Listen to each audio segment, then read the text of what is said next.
Good morning. We're now going to solve the problem of international norms for responsible state behavior. And we have 4 expert people to do that. I'm not going to introduce them. They're printed in your programs. Their biographies are also available to you. To save time, I will just call on them in their order in the program. But first, I'm asked to take a few minutes to frame the issue that we want to discuss. The question of norms has been referred to several times, but there is a conventional wisdom that the internet is like the Wild West. There are no sheriffs. Everybody is vulnerable to all sorts of outlaws, and that there really is nothing in way of international norms. I think that's quite misleading as a picture of what's going on in the cyber world. I wrote a little paper for the Built Commission on Internet Governance, which is going to report in June of this year.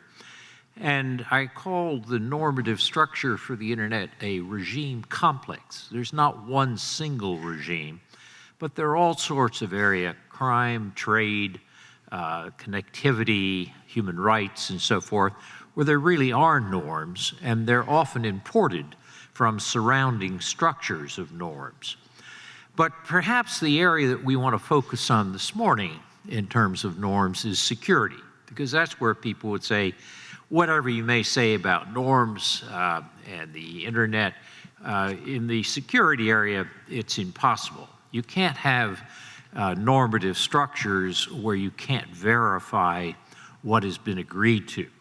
And unlike, let's say, nuclear arms control, or where you can see something, when you have a nuclear explosion, it's quite clear that it's happened, A, and B, you probably have a good idea of the trajectory of the missile that sent it.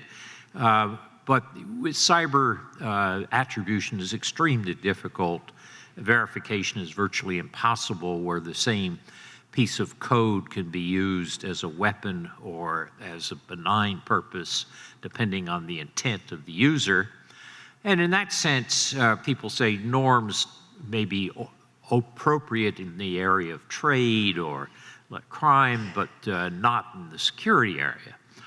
I would argue that that's also mistaken.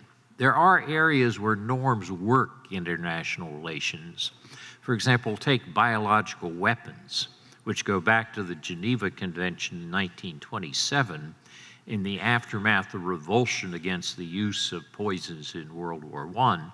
It took a long time, but you could argue that the Biological Weapons Convention does have an effect today.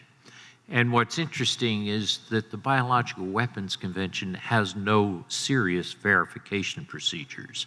So norms can have an effect, even if you have problems with attribution and verification. I would follow this by saying what's striking to me is that despite the difficulties, there has been normative progress in cyber. If you look at the UN group of government experts, what's interesting is the extent to which they have been able to develop some common norms.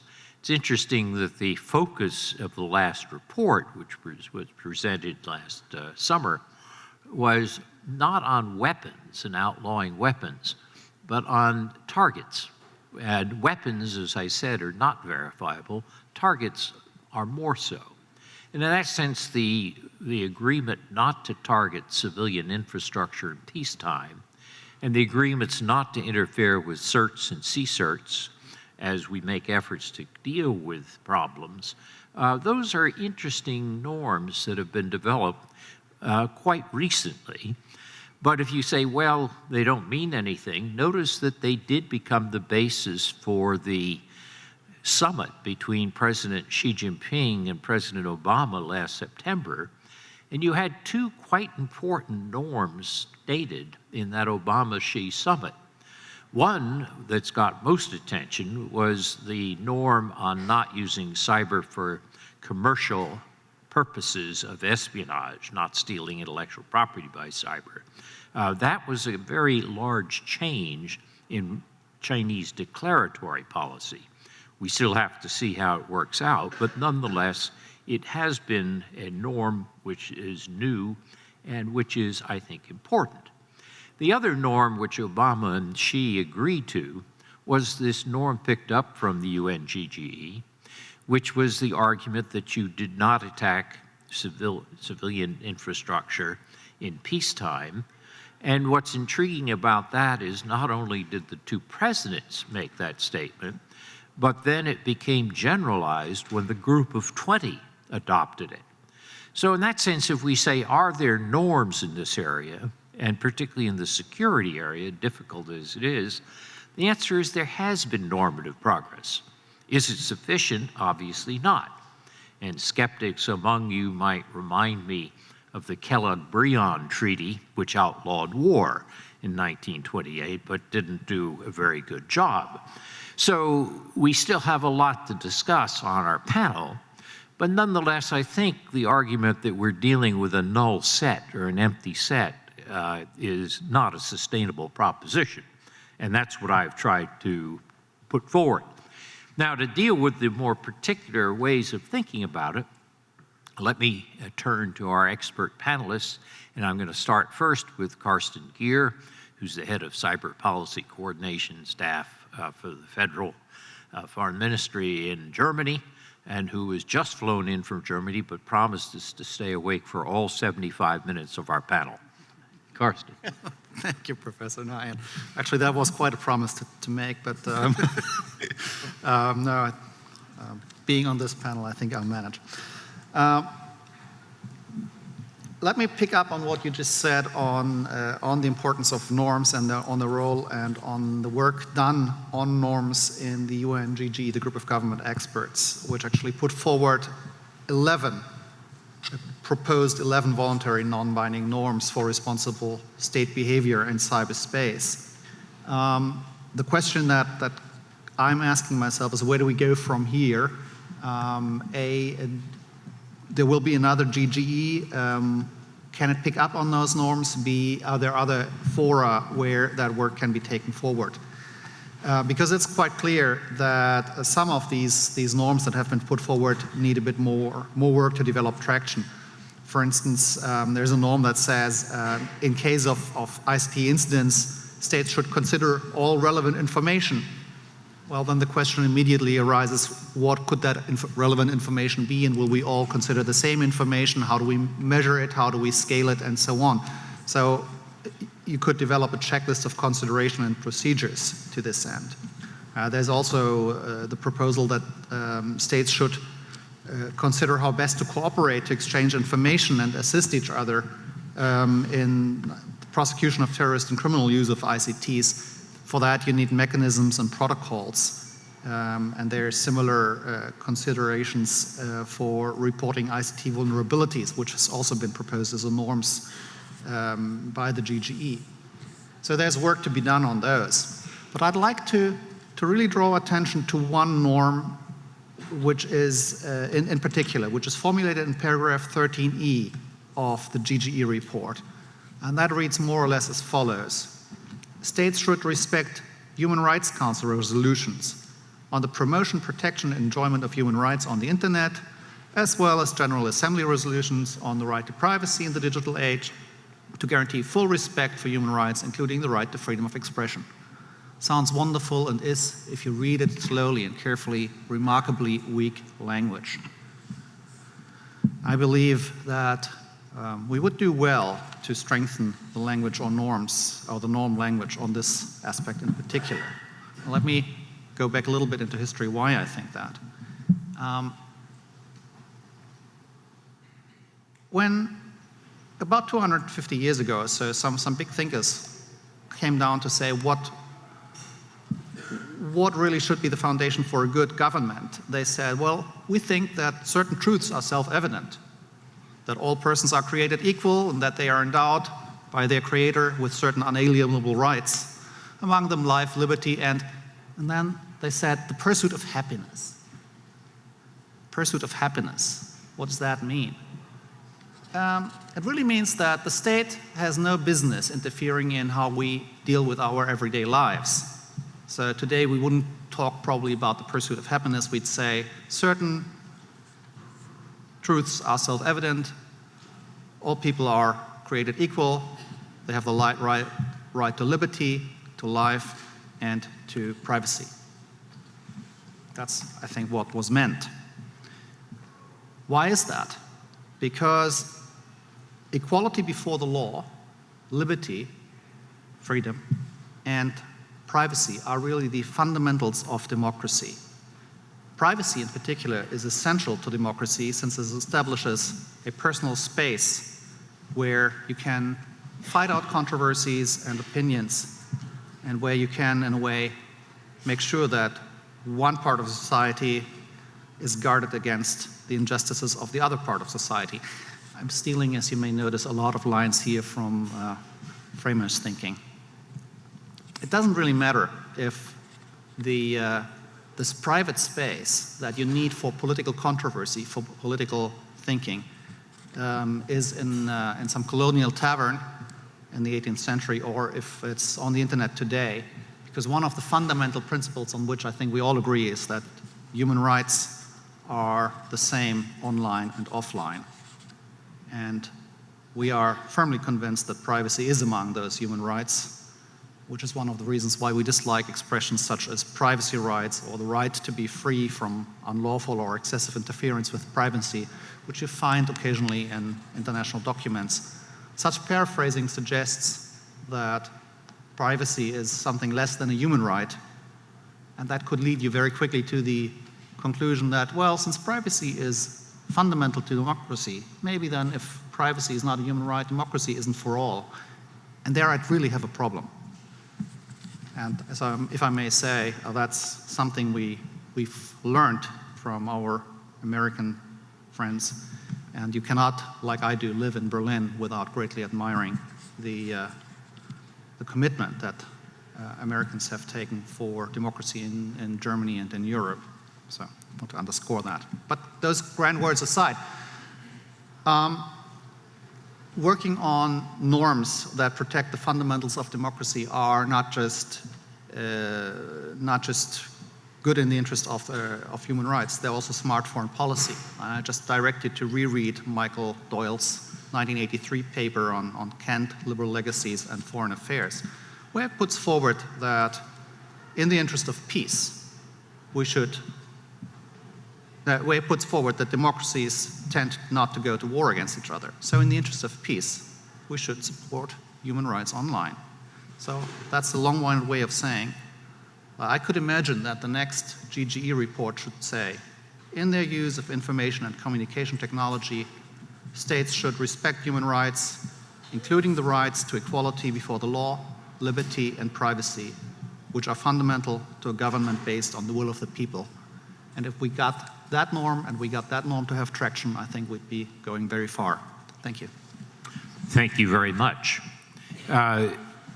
Equaling, if not exceeding, Mr. Geier in terms of his efforts to get here, our next speaker, Zhixiong Huang, who is the Deputy Director of the Institute of International Law of Wuhan University, just flew in from Wuhan, China. That's even further. So, Mr. Huang. Thank you, Professor Nai. It's indeed my great honor to be invited to this important gathering. I guess many of you already know about the Turing Manual on international law applicable to cyber warfare, published in 2013, which is also known as Turing 1.0 and its sister program, the so-called Turing 2.0. About 1 month ago, the third and also the last meeting of the international group of experts for Turing 2.0 was concluded, and the output will be published later this year by Cambridge University Press. And this is also one of the latest developments in international norms for responsive state behavior.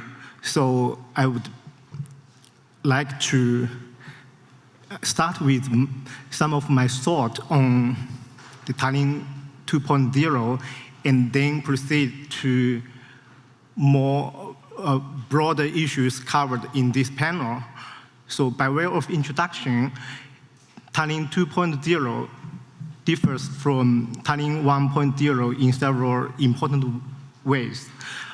While Tallinn 1.0 focused on user development and use embargo issues regarding cyber warfare, the Tallinn 2.0 attempt to identify international rules applicable to low-intensity or peacetime cyber operations. In the end, 15 chapters, including sovereignty, jurisdiction, state responsibility, due diligence, international human rights law, etc., have been adopted. Thus, for the first time, Tallinn 2.0 developed a comprehensive set of international rules applicable to peacetime cyber operations. And I believe that is a major step forward in the debate on international norms for cyberspace. So for example, if you compare Tallinn 2.0 and the 2015 report of the UNGGE, although both have their own merits, the rules in Tallinn 2.0 are more detailed with carefully drafted commentaries on the interpretation of each rule. But the Tallinn 2.0 is surely not the end of history in the debate, in the discussion for international norms. I guess even within the international group of experts, nobody is 100% satisfied with the result, including Professor Michael Schmidt. You know, he's a professor of the US Navy War College and also my boss in the Tallinn 2.0 project. Thus, I can't help but think about a purely hypothetical question. That is, what would a future Tallinn 3.0, another updated version, look like? Several points come to my mind, and due to the limited time, I will just talk about one point relating to the application of international law in cyberspace, which is also one of the questions posed to this panel. The working method of Tallinn 2.0 is to apply existing customary rules of international law to cyberspace. The result of the project, to a large extent, shows the success, the feasibility, and the usefulness of this approach. However, the insufficiencies of that approach also deserve attention, and I will give two reasons. The first reason is the generality or even vagueness of the rules, and the divergent, sometimes conflicting interpretation in the commentary. Take the chapter on human rights law, for example. We know in the real world, we may have hundreds, if not thousands, of human rights rules. In Tallinn 2.0, the international group of experts could only agree upon 5 rules. They are rule number 1, international human rights law is applicable to cyber-related activities. Rule number 2, human rights protection online should be the same as human rights protection offline, etc. So you can see those rules are so general that they can be better termed as principles rather than rules. In the commentary, you can also see 2 or 3, sometimes even 4 different interpretations on the same rule when they apply to the same issue. So that casts doubt on the normative value of those rules. The second reason relate to some important gaps left in the project. I will just give 2 examples: cybercrime, cyber terrorism, although we may have other examples. The Tallinn 2.0 was silent on these 2 important topics, and an easy explanation is that while we do have some rules in this field, like the Budapest Convention on Cybercrime, and we do need more effective rules in these 2 fields, there's simply no established customary rules in these 2 fields. So the Tallinn 2.0 has to leave them in blanket. So to quickly summarize my key point, number 1, in terms of application of international law in cyberspace, the real issue is not whether existing rules are applicable or not. The issue is how to apply and whether that application is sufficient. Number 2, in the future development of cyber norms, the 2 approaches, application of existing norms of international law and the development of cyber-specific new norms, should both be considered seriously. With this, I finish my introductory remarks. Thank you for your attention. Thank you. Our next speaker, Jim Lewis, came from all the great distance of the Center for Strategic and International Studies, where he's the vice president in charge of cyber programs. Jim. Thank you. Yes, I flew in from K Street, and boy, are my arms tired. So I've been thinking about nuclear literature in some ways, because now we look at a body of work, and it's defined by experts whom we all know. But when you go back and look at the actual writings in the 50s, there's a much greater profusion of authorship. And what it tells me is that in some ways, certain works have survived, other works have been discarded. There's been a filtering process by history. And so when we think of the nuclear strategy writings, we often look at the texts that have survived and said, boy, these guys were so prescient. This discussion was so much more focused. And in point of fact, it wasn't true. And so we're in the unfocused part of the cybersecurity discussion. And in particular, there's a real disconnect between public discussion of norms and international cybersecurity and the actual situation. So I applaud Catherine and the others for trying to bring a little more clarity into these efforts, and I have a secret plan on how to do this as well. We're at a very different place in the discussion of norms than we were 6 years ago when this started. There are more participants. The good news is a lot of people are interested in cybersecurity. The bad news is that many of them are newcomers, and this is particularly important because you're seeing groups of nations who previously weren't involved coming in and saying, hey, we want to participate. So one of the objections to the GGE, you look every year it gets 5 more people, right?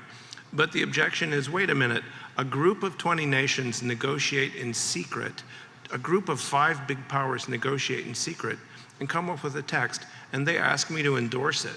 Now, the last report was endorsed by the General Assembly.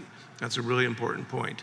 But I think the reluctance to see a small group continue to work means, I really thought the last GGE would be the last GGE, and it looks like there'll be one more, but we're entering a different period. One of the most important things that these new participants bring with them is alternate views of how cybersecurity should work on an international basis. And in part, that's because they're now competing views. And in particular, Russia and China, who don't always cooperate, but cooperate enough to at least create a little turmoil, have a very different view of how this should work. And you can say it's hypocritical, you can say they don't really mean it, you can say whatever you like, but I think we have to respect that alternate view. And their view is, we don't want to legitimize conflict in cyberspace by endorsing things like the Tallinn Manual or the laws of armed conflict. We want cyberspace, to use a Chinese phrase, to be a zone of peace. And the model here is probably, in talking to the Russians, probably more like the Committee on Peaceful Uses of Outer Space as a model on the Outer Space Treaty, which bans military activities, which bans weapons in space. So we have a very different view, and if you think about the G77 or non-aligned movement approaches to nuclear disarmament, nuclear weapons free zones, this is an alternative point of view to one that has dominated in the past, right? There's a huge issue about sovereignty. And so in the US, you have discussions about, is the internet fragmenting? It's not fragmenting. What's happening is that countries are beginning to apply their national laws on their national networks. This will create a problem for companies, right? Because now they're going to have to deal with 30 different sets of laws. But the internet itself will continue to operate pretty much as it always has, right? And when Americans come and say, you know, we want to preserve this interconnected network, and that means downplaying sovereignty, it doesn't play that well with the new audience that's looking at norms. So we need to rethink our approach to sovereignty in some ways. One of the things you hear quite often is that norms are ineffective. They're not binding, they're voluntary. You know, it's just words. Goodness, that's such a silly point of view. There is no alternative to norms. We're not going to have a treaty. If we had a treaty, it would indeed be like the Calagrian Treaty, plus it would be unverifiable. And in any case, we can't even agree on what a weapon is. So what the heck are you going to have a treaty on? Perhaps at some point we will get to the time when it will be possible to have some kind of treaty. But we are far from that because of definitional problems, verification problems, and because of the high level of distrust among the most important actors in this field. So I don't see an alternative to the norms approach. And it's not binding. Well, when the UN says states should pay heed to it, it is kind of binding. There are definite problems here. Agreement over the application of sovereignty and how that affects human rights. This goes beyond cybersecurity, but it shapes our internal discussion. How you apply international law. In the last GGE, the chairman I know thought, a Brazilian who is a great diplomat, he thought, you know, we've got norms, that's going to be hard.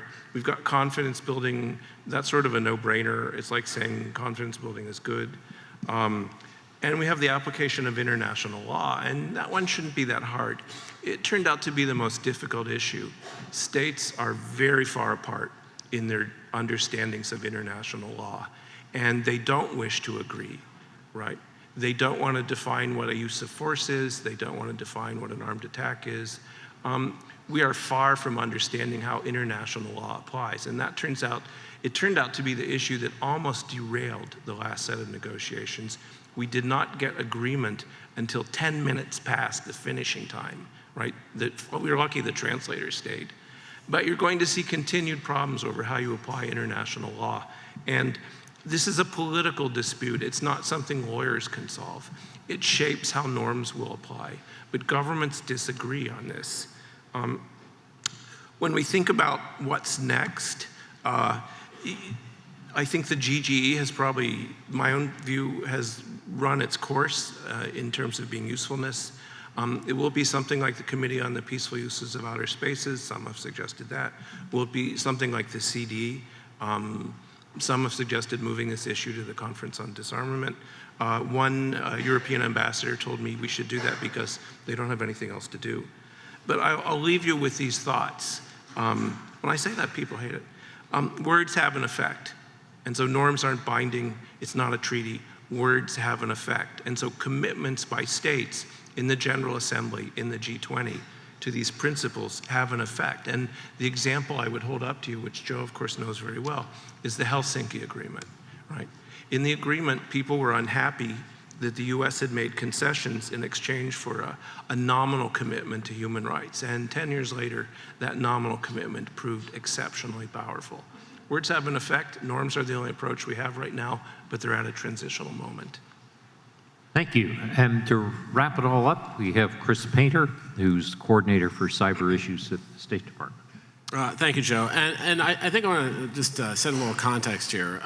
In the reason on the political military range, the reason that I think we've seen so much attention to norms, and there really has been a lot of attention at a very high level of countries around the world, is that as many states are developing their military cyberspace capabilities, that is a prospect that's increasingly viewed as threatening both our national security and international security. And as key aspects of cyber tools, such as the difficulty of attributing an attack to its perpetrators or sponsors and the dual-use nature of the technology, are seen by many as inherently destabilizing. So I think that more and more people see a need to look for solutions.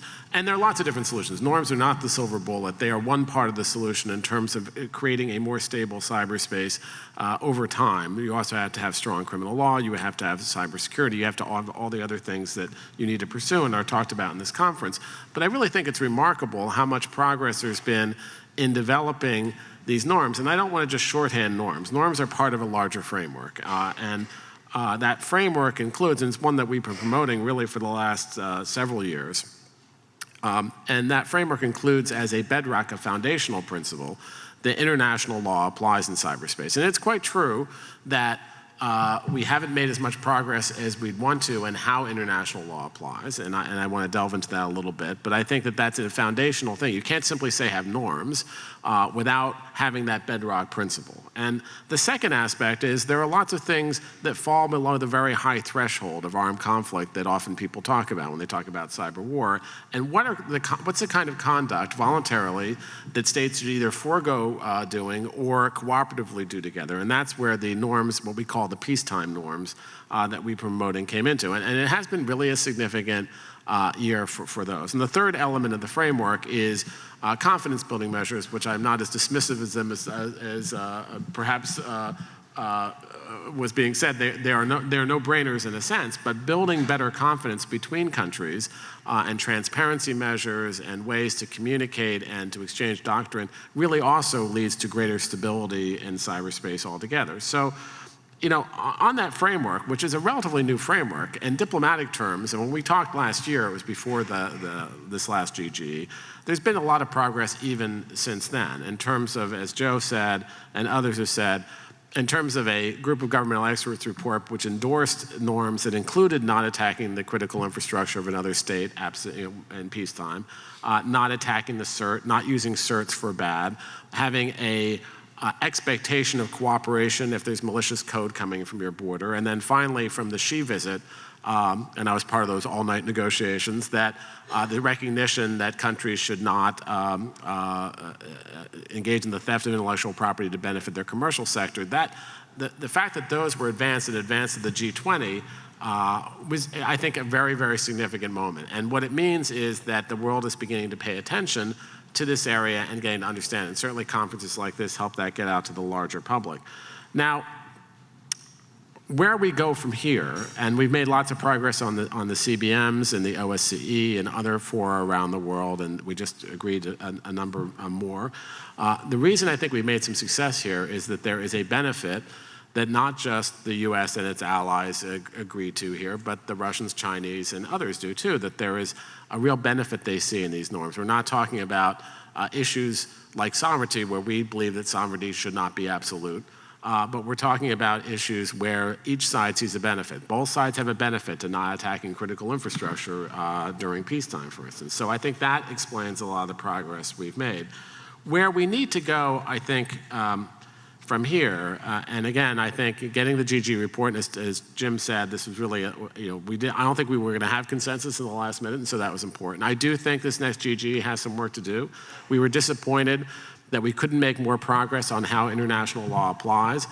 Look, I've had many conversations with our Chinese colleagues, and just recently when I was in Beijing, and part of one of the commitments from the Xi visit is to have an international security working group to discuss these issues, that the simple thought about applying the law of armed conflict in cyberspace somehow militarizes it. I'm trying to get a better understanding of why they believe that's true, and maybe figure out ways where we can really make some progress. I think it's important to do that. I think we'll look at some other norms beyond the ones that were listed there, but it's not a norms factory. We're not going to have an endless list of norms. I think there's a finite number, and I think we need to be aware of that. We need to do more to get awareness. We just hosted a UNIDIR conference in Geneva. We're doing a series of them. We had a conference up at MIT recently where we talked about these issues, bringing in other stakeholders as well. That's important. But I think the number one thing is to get more and more countries around the world to embrace this. So Jim made this point. It's great when you have 20 or 25. The UN General Assembly resolution this year welcomed the GG report and also said that states should be guided in their use of ICTs by it, which was really significant. But you want to bring more people in. And I think the way we do that is by a lot of the bilateral and multilateral conversations. G20 was a huge step, but bring it to other regional forums. Every bilateral engagement that President Obama has, you'll see a section in the joint statement about cyber and particularly about norms. That's important. I shy away from the idea of creating some new big UN body like the Committee for Peaceful Uses of Space, because one of the benefits of having the GG, which has been a crucible, is to make progress. And if you try to put it into a giant setting, I wonder if it's just a recipe for never getting anywhere, for just a debating club, and that's not helpful. Now, the way we've dealt with that is bringing more people in, new countries into the mix in the GG, increasing its number, changing its mix. I think that's important, but also having things like the UNIDIR conference, having things like the MIT conference, trying to bring other stakeholders into the conversation over time, and I think that's important too. I quite agree with Jim. A treaty is not really where I think anyone thinks the future is. I think that these voluntary norms, which will have power over time, these words will have power, really will make a difference. And in the long term, as more and more countries sign up to these, then you have a measure of accountability. States who signed up to them can act together to sanction states who are violating them. I think that's much more longer term, but this has really been an important part of the puzzle. And I just wouldn't lose that even from we sat at the same table last year, how much really striking progress there's been here, and I think that that's going to continue. We'll still have some of these difficulties. We're going to have base differences in terms of, for instance, issues of sovereignty, issues of human rights with some other countries around the world. We need to press those, but at the same time, I think we have some common ground as well. Well, thank you. Those are 4 very interesting perspectives. Let me ask a few questions of the panel as a whole to try to focus on where we go next. Chris mentioned the question of where we go next. Jim expressed a certain pessimism or skepticism about the longer-term future of the GGE. But one argument is, why not make the GGE somewhat more specific?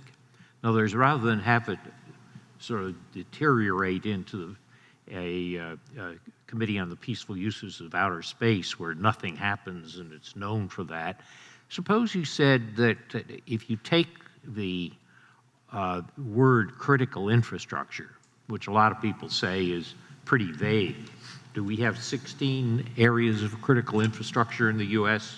How many other countries? I mean, there's a lot of vagueness about what's critical infrastructure. But suppose we started smaller and we said within that general principle that we've agreed on, why don't we identify some sort of sub-circles where you could actually start looking to see whether there is malware. For example, suppose you started with hospitals or nuclear power plants or civil aviation. things where it would be clearly consistent with the principles of international laws of war, which is you don't have large collateral damage and you do avoid civilians, that would be, or suppose you added to that the critical infrastructure of the internet itself, the domain name system. In other words, rather than go on with big words about critical infrastructure where we don't all define it the same way, suppose the next steps were to say, let's pick some subsets within that where we could actually see whether there is malware implanted in these systems and get down to specifics of making it illegal to have malware in these systems. So the question of what's the next steps for the GGE? Should it become vaguer and vaguer, or should it become more specific? Let me go down the line the same direction, same order that we took. So Karsten will give you the first shot at what should be the next steps. That's a good question. Actually, there have already been ideas that you should somehow divide the work of the GGE. I think the Russians are putting forward the idea that the legal issues should be pushed into the 6th Committee of the General Assembly, that's the International Law Committee. I think the Australians actually in the GGE before the last were actually using a law working group. So those ideas are out there, and that is one avenue which might well be pursued. The one area of concern that springs to mind immediately to me is that the mandate for these individual groups will need to be negotiated, and that can be terribly difficult. I mean, just getting the mandate for a new GGE negotiated is weeks of work in New York, and if you multiply that because you're creating new bodies, doing that will be a major effort, and also then the question of coordination between those efforts arises. So I think the idea is out there and it's worth thinking about, but I think we're not quite there yet. Zhixiong? I think in the future, the work within the UNGGE could be done in two directions. One is specific measures, specific rules on, for example, what cyber infrastructure could mean. But at the same time, maybe we also need to consider some general principles in the use of cyberspace. This, I think, is partly based on the experience we had in other fields like outer space. In the 1950s, when mankind began to make use of outer space, there's no agreed upon rules for responsible conduct by states in outer space. Later on, the General Assembly adopted a resolution on the basic principles for the peaceful use of outer space, and that paved the way for the later development of federal rules in this field. So maybe in the field of cyberspace, we need also to consider that approach. Thank you. Jim, what do you think about the idea of getting more specific in the GGE rather than just letting it dribble away? Well, I want to come back to a point that our Chinese colleague raised, which I've also heard from the Russians. And so that immediately biases you against it, doesn't it? And that is that we need agreement on general principles to some extent. And this is often a dodge in negotiations. The other dodge is to say we need agreement on definitions. But I do think we need some sort of political understanding among the conflicting parties in order to make progress. The other issue is, do we do this within the tent of the UN?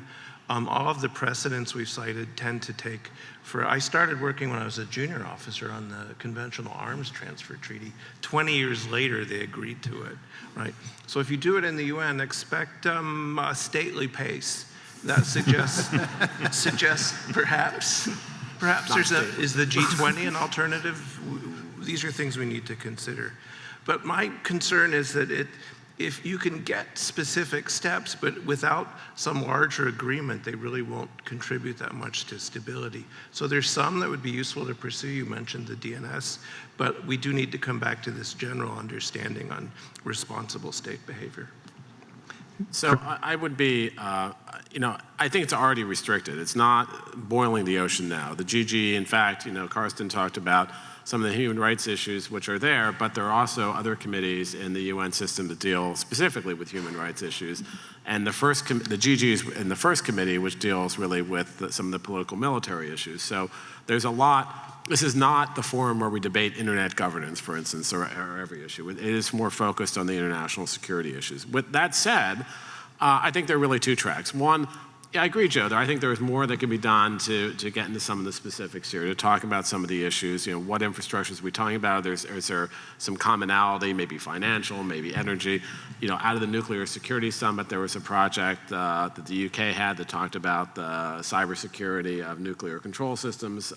So there's a lot of focus on that. The Dutch have talked about the DNS system and how you can protect that. So I think there's a lot of fodder for further conversations in that forum. And again, I think there is also some constructive room to talk about international law. I wouldn't split it off entirely. I think that creates a multiplicity of groups. I'd also say that this is not the exclusive place where these things get discussed. There are other forums, both formal and informal, where it gets discussed that I think feed into the conversation. And then the second track goes to what Jim's point is. This is great to have these experts, and this group has taken on a life well beyond a GG. GGs are usually groups that meet in the basement somewhere, and no one ever knows what the hell they're doing. These which most still are, I think. This GG has become like the rock star GG. Now, every country wants to be on the next GG. It's causing, I think, the UN some great pain because they have to choose among all the countries who are demarching them and asking to be on. So that's, gets more profile. You haven't seen another GG be referenced in a G20 statement or in a presidential statement, so that's significant. But I think getting that higher level of political buy-in, so the G20 statement was significant, getting more of those higher political buy-ins into these base principles, even though they're broad, I think is important in setting the stage, and then you can use the GG to dig a little further into it, and I think that's one of the things we're considering. Good. Let me, for my second question, switch gears and pick up something that came up in both of our keynote speeches this morning, and that's the question of active defense. There's been a great deal of skepticism for quite some time about active defense, letting private actors take more initiatives in response to attacks. But Senator Whitehouse this morning argued that we ought to be looking at this more carefully. Doesn't mean you have an open season for vigilantes. We obviously don't want that. But he referred back to letters of marque going back to the Constitution.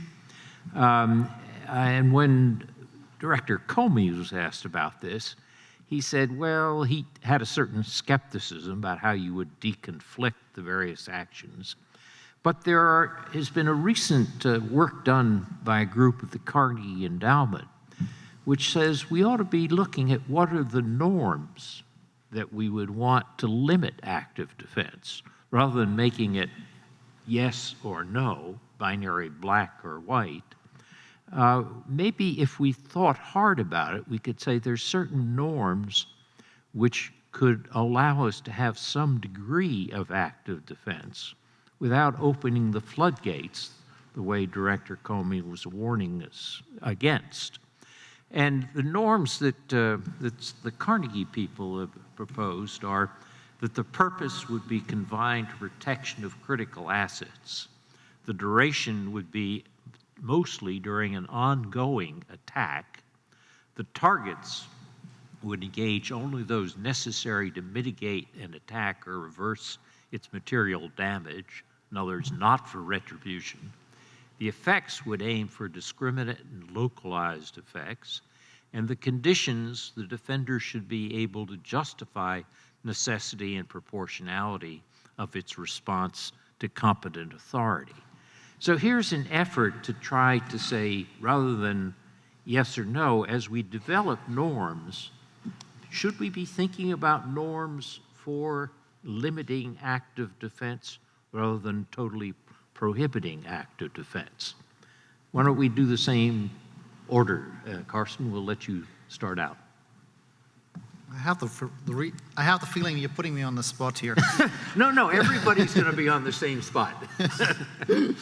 I think we need to, maybe I'm just not understanding this right. I've always thought of active defense basically just as a measure taken by authorized actors, state-authorized actors. And if that's so, then I think we're working on the rules for what's permissible state behavior in cyberspace and what isn't.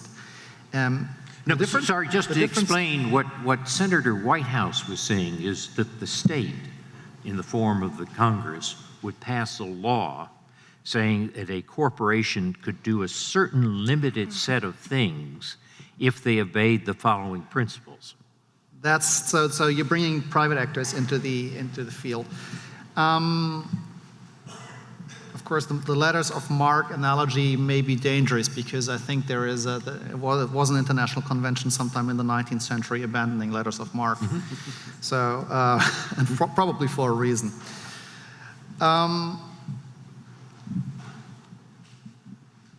Quite frankly, I think one of the principles that we've been discussing is that an action that is, or a state can be held and should be held responsible for actions in cyberspace that are emanating from its territory and that the state can reasonably be expected to have known about. So if a state has authorized a certain action, then that state can also be held accountable for the action.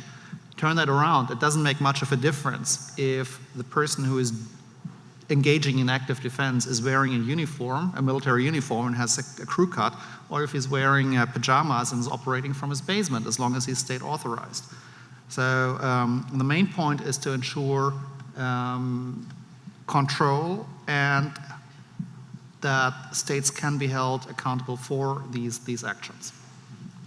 Zhixiong? Yes, this morning I had the talks about active defense from a more domestic point of view, but that is understandable for me. But when we apply this concept to the interstate framework, or within the framework of international norms, if I understand the question correctly, then to be honest, I also think we have to be very careful in moving towards that direction. Just now, the other panelists also emphasized the importance of having some common understanding, common ground on the basics. But when it comes to the issue of active defense, then I'm afraid this will widen the gap between the misunderstanding or mistrust among states, because other countries, maybe including China, will think in this way. Who is more capable? Who will be the next victim of the active defense? So I don't think this is a good idea for more effective international cooperation. Thank you. Jim? I usually only talk about active defense on Talk Like a Pirate Day. You know, Army Hearties, 'tis cybersecurity. One lesson I learned as a child was if they're in range, so are you, right? It's a very important lesson. Because the Russians will tell you they experience 70,000 cyber attacks a year. The Chinese will tell you they experience more than 100,000 a year. And they will say most of them come from the US. So all of you guys who want to tangle with the PLA and the FSB and the Iranian Revolutionary Guard, hold up your hand. right? Because that's what you're talking about here now. You can tangle and you can lose, right? We want to ask ourselves, does this increase stability or does it decrease stability? Our goal is to increase stability, and I frankly think it would be a step backwards. Yeah, I'd agree with that. Look, I freaking hate the term active defense because I have no idea what it means usually. People throw it around with all kinds of different meanings, and they have for years now.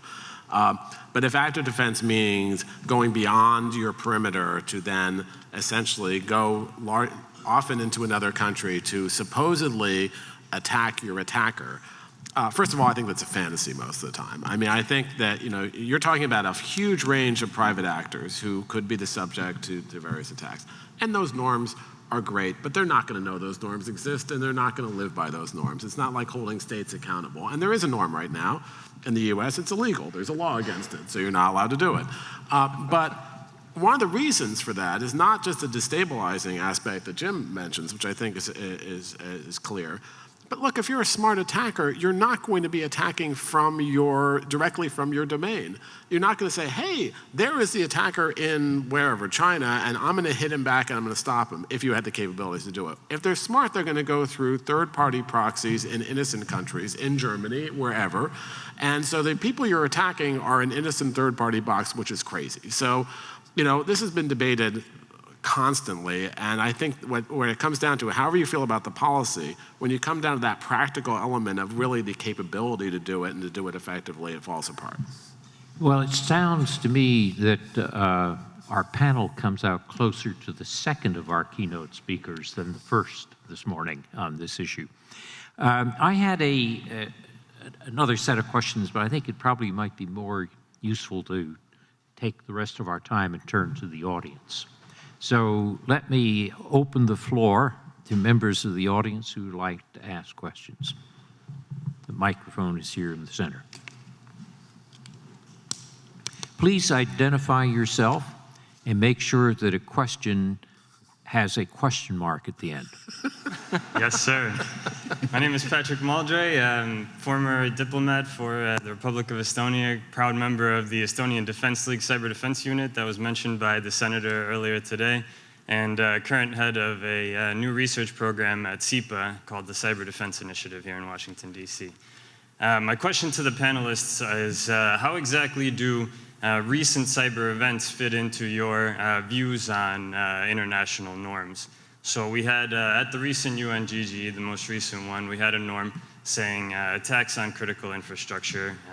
It was something that countries, including the P5 countries who drove the process, are not going to do. At the same time, we've had an attack recently on the Ukrainian electrical system that would seem to violate those norms if it was perpetrated by a state actor or actors acting in line with the strategic interests of a particular P5 country. That has been, this attack has been attributed by the SBU, the Ukrainian Security Service.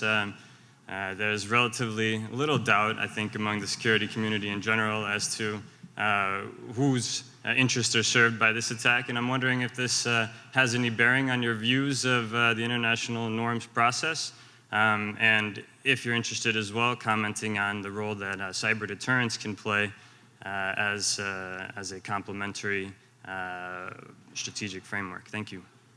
Thank you. Which panelists would like to start with that? I'll start.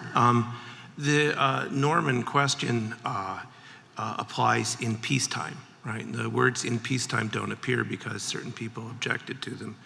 But, I question whether anyone would define the situation in the Ukraine as peacetime.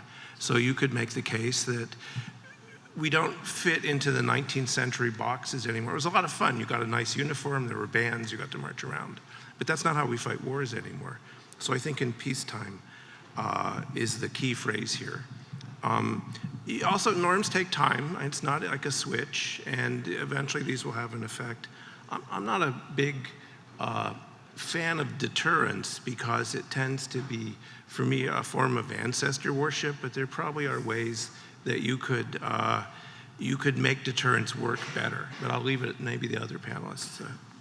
Yeah, and I'd say more generally, I mean, just in terms of a normative framework, there are, and this goes back to the applicability of international law too. There are voluntary norms in peacetime. There are rules that we need to figure out how to apply in cyberspace. In conflict, rules like proportionality, distinction, et cetera. I think events like we've seen over the last several months really, I could think, heighten the vulnerabilities that we all have and the concern we have on a whole range of issues, including doing a better job of protecting ourselves, having incident response, having processes in place, and really illustrating some of the things that are at stake here. I would just like to highlight one aspect, and that is, if you ask who was behind the cyber attack on the Ukrainian power grid, the answer you get is, oh God, nobody knows. It must have been some patriotic groups. And this actually speaks also to the question of deterrence, because deterrence presupposes that, especially if it's deterrence by retribution, it presupposes that you communicate very clearly. If you hit me, I'm going to hit you back real bad. And as long as there is the plausible deniability out there that actually it wasn't me, it was somebody else who did it, and he was hiding behind me, deterrence is running into conceptual problems. So the case you've raised actually is an interesting one, not just for its own, for what it says about norms and traction of norms, but also what it means for the concept of deterrence in cyberspace. Zhixiong, you want to comment? For the cyber event you mentioned just now, I have no doubt the international norms on, for example, state responsibility were applying.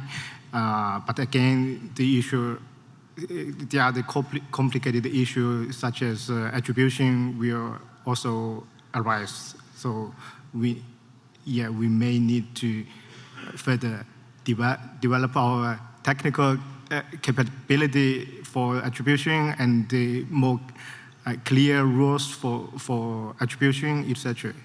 Thank you. Can I add just something real quick, Joe, which is, you can do this at home. Ask yourself if the incident in the Ukrainian power plant qualifies as an armed attack or the use of force. Because if it doesn't, which I don't think it does, then that puts it in a different category under international law. Yeah, I might add that deterrence works both ways. If you are trying to deter the Ukrainian government from certain actions, and one opportunity is to fire some artillery in the Donbass, and the other is to turn out the lights for a few hours, it's a much more effective way of signaling. So that deterrence is a different type of deterrence than what you're thinking about. Anyway, let's turn to the next question.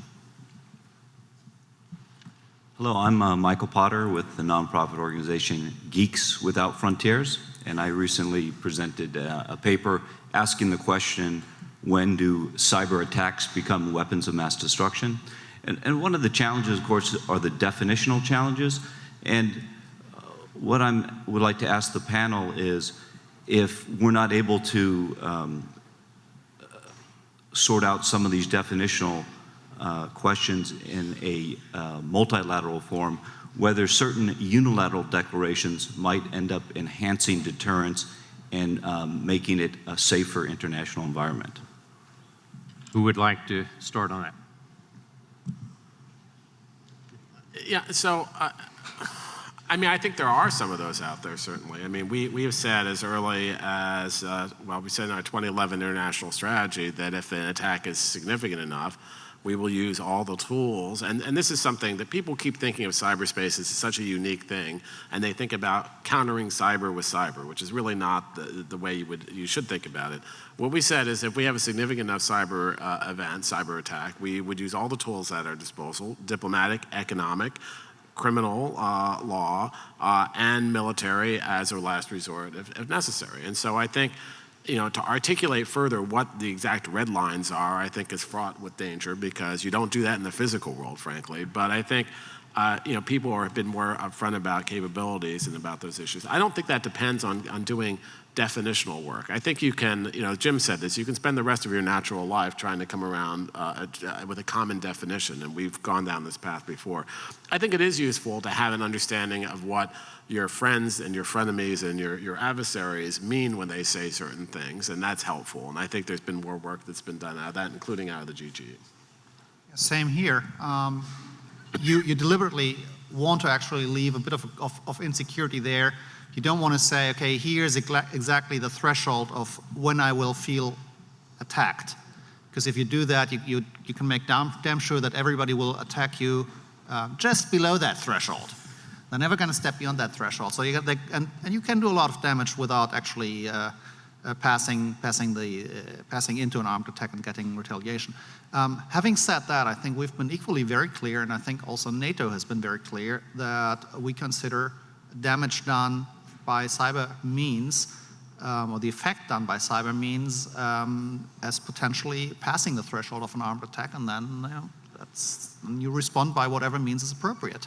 And that's been very clear, I think, very clearly communicated. What I would say is that one place I think definitions are helpful and clarity is helpful is people in the press often tend to say everything is a cyber attack. It's an intrusion and theft of intellectual property, it's a cyber attack. Everything is a cyber attack. Intrusions and theft of information, very concerning activity, not a cyber attack. An attack is an attack that could cause some damage. So a little more precision about the terms and what our responses are, I think would be helpful. In fact, there might be only, at best, 6 or 7 actual cyber attacks, and none of them had mass effect. That's not to say it's impossible, but the precedent is for more focused, more precise attacks. Indeed, one of the things that's an interesting question, which is if it's so easy, and why has there been so little of it? As Thomas Rid put it, cyber war hasn't taken place. And maybe deterrence is working. Any case, we have time for one last question. Good morning. My name is Lauren Warren. I'm a Georgetown Law National Security Law LLM student. This morning we've heard a lot of speakers talk about encryption and the encryption debate on privacy versus security. Do you think encryption is a topic that should be taken on by international norms, and if so, why? Well, I wouldn't take it up in the group of government experts, which is a creature of the first committee on disarmament and international security. So it hasn't come up in the past. It will come up, however, because unlike 1998 or 99, when the internet was largely American, it was about 150 million users, most of the products were American, we could say this is what global behavior would be. And now it's of course immensely larger, many more actors, and other countries have a very different view on encryption than what you might hear or read in the US. So we're going to be forced to talk about this one way or the other. Probably not in the first committee, though. I think that's right. I also think that where we are in the sort of the space right now in the US is a difficult issue, and the president has said this. But the path that we're pursuing is increased engagement with industry. That's not something that's scalable to some international agreement. I think that has to take place, and that's something we're doing. And I don't know if we're going to have one chance to do a final comment or not. Well, our boss is on the stage, and she runs a tight show. Well, then the one thing I'd say, I wanted to note one thing, which is we talked a lot about norms, but one of the things we're doing, we brought all of our cyber officers from all of our posts around the world, about 120 of them, back for training this week, and we're doing a full week of training. And just to give you a sense of how this is becoming really a new diplomatic priority, we are doing several sessions on exactly these topics and where we go forward and what they can do to get more countries involved. So that's significant. We didn't even have these cyber diplomats 5 years ago, so this is a real significant move forward. Basically, if you take the US debate and you multiply that complexity by 195, you get the level of complexity you'd encounter. So I think a slightly higher level of abstraction might be an easier way to go. We have a fundamental issue that comes up over and over again, which is do you emphasize a global approach with all parties involved, Or do you emphasize some sort of expanded, like-minded approach? Do you do this in the UN? Do you do it in some external fora? These are questions that will be harder to avoid in the next few years. Zhixiong? No problem. Catherine, I'm going to hand back to you with a minute to spare. So thank the panel. Thank you. Thank you.